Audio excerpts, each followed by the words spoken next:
Treasury Star Parade. With Henry Hall, Igor Gorin, Al Goodman and his orchestra, and a special presentation for the record by Neil Hopkins. This is Henry Hall, ladies and gentlemen, in another of the new transcriptions brought to you by the Treasury Department. I wonder if there's any single individual in this country who hasn't heard the voice of Igor Gorin. If there is such a one, well, I'm sorry for him. Rich, warm, and full of heart, that's this young artist who was born in the Ukraine and who today prizes his American citizenship as his dearest possession. Now, I'm not going to ask Igor to sing anything in English today. I want you to hear him in some of his native songs. The first is a Ukrainian folk song, which he calls Vyut Vitri.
I know you will forgive me if I dedicate my next song to a brave woman who had her baby on a life raft somewhere in the middle of the Atlantic Ocean.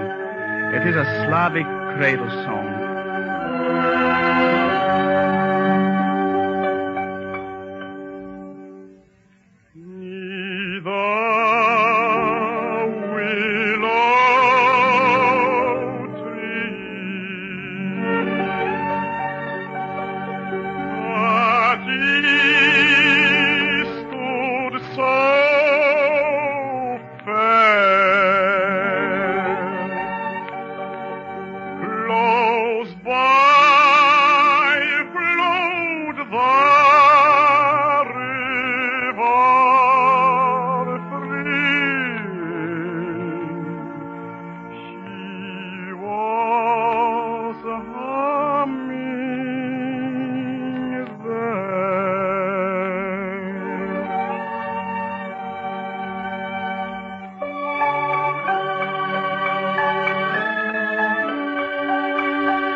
This is For the Record. From the files of the United States Navy.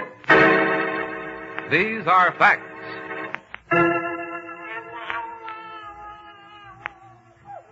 From the lifeboat now tossing a little in the wash of the destroyer, a sailor climbs the cargo net, serving in place of a ladder. Not hand over hand, as they say in books, because his right arm holds a bundle, which he shoves at a startled petty officer as he reaches the destroyer's rail. Take it, you dope. It's a baby. That was Jesse Roper Mohorovicic, who was welcomed into this world by a torpedo made in Dusseldorf, Germany, whose manger was the sea-slopped bottom of an open boat, whose heralding angel was a plain city doctor from Brooklyn, New York, named Conley. He is the man who speaks to you now.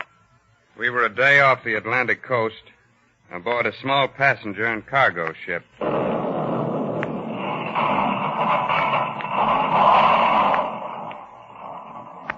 We weren't surprised when the torpedo hit us, because our own Navy gun crew had already fired the first shot at the submarine's periscope.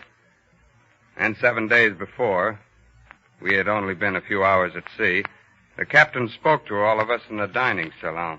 I would appreciate your fullest cooperation for the sake of your own safety.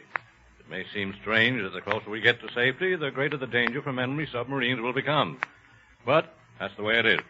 Thank you, and good luck. Oh, Dr. Conley. Just a minute, please. Yes, Captain? Now, if anything does happen, arrangements have been made so that you'll go in the same lifeboat with Mrs. Mohorovicic here. Unless the baby gets herself born first. Oh, that's fine. Fine. How are you feeling, Mrs. Mohorovicic?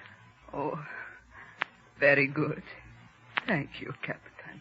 You understand the arrangements? I understand. Thank you.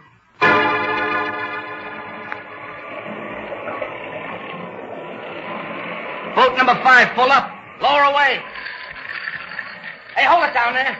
Dr. Connolly, you're supposed to be in number 5. I know. I went back for my bag. I couldn't get to it. Well, you think you can slide down the man rope? Number 5's about halfway down. I'll manage. Okay, over you go then. Now, easy now, Doctor. You'll be needed in that boat. Don't worry about me. You just... You okay, Doc? I didn't answer. I couldn't answer because of the pain. Lower away, number 5. I figured that fall had cost me a broken rib. Turned out to be 2. But as we pulled away from the ship, I found I could breathe again. And pain was forgotten when a white streak ripping across the bow of the lifeboat told us that a second torpedo had missed us by only a few feet. But it didn't miss the real target, the good ship we had just left. I made my way aft to my patient. And maybe if I were a writer, I'd write that a new life was born at exactly the same moment that death, in the shape of a torpedo, left the belly of that submarine. Only it didn't happen exactly that way. Doctor. Doctor. Please. It was starting, and we had been adrift 3 hours. Doctor. Dr. Conley, I am so much trouble. At such bad time for everybody. Trouble? She was no trouble. The 19 others in that lifeboat felt the humble courage of Mrs. Mohorovicic. And they responded at a time when it might well have been every man for himself. Those who bailed worked like madmen at the impossible task of keeping the lifeboat empty of seawater. The other 2 women gave clothing to help keep my patient warm. For privacy, seamen rigged a canvas wall across the boat.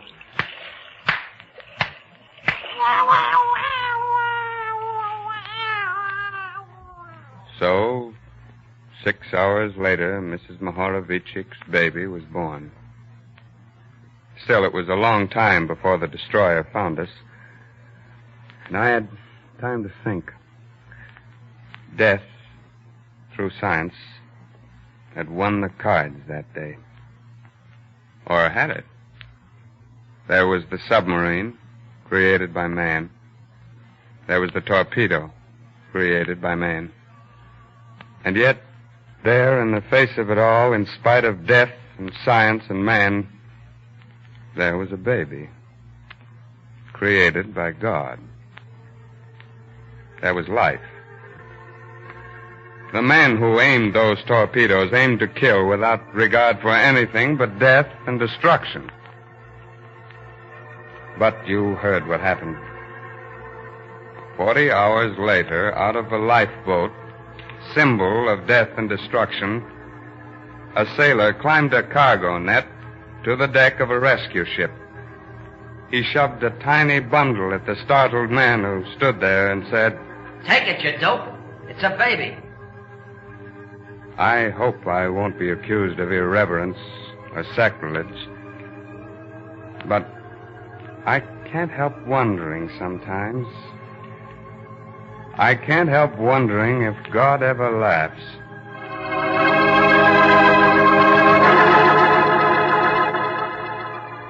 In this true story, Dr. Conley was impersonated.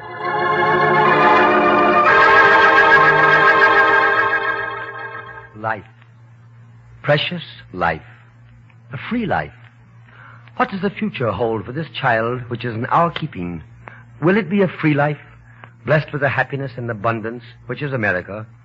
This was our heritage, and this must be the heritage of those who come after us, our children and their children after them. Fight, work, and save, and buy United States war bonds and stamps. War bonds and stamps pay you rich dividends, not only in money, but in what is infinitely more important, in the security and freedom of your loved ones, your home, your friends, your civil rights. And never forget, this is your country. Keep it yours. The United States Treasury Department thanks the distinguished artists who gave their talents to this performance. Mr. Henry Hall, Igor Gorin, Raymond Johnson, Neil Hopkins, and this station for its facilities. The orchestra and chorus were under the direction of Al Goodman. Writing by Malcolm Meacham and Violet Atkins. Production by William A. Bacher. This is Larry Elliott speaking.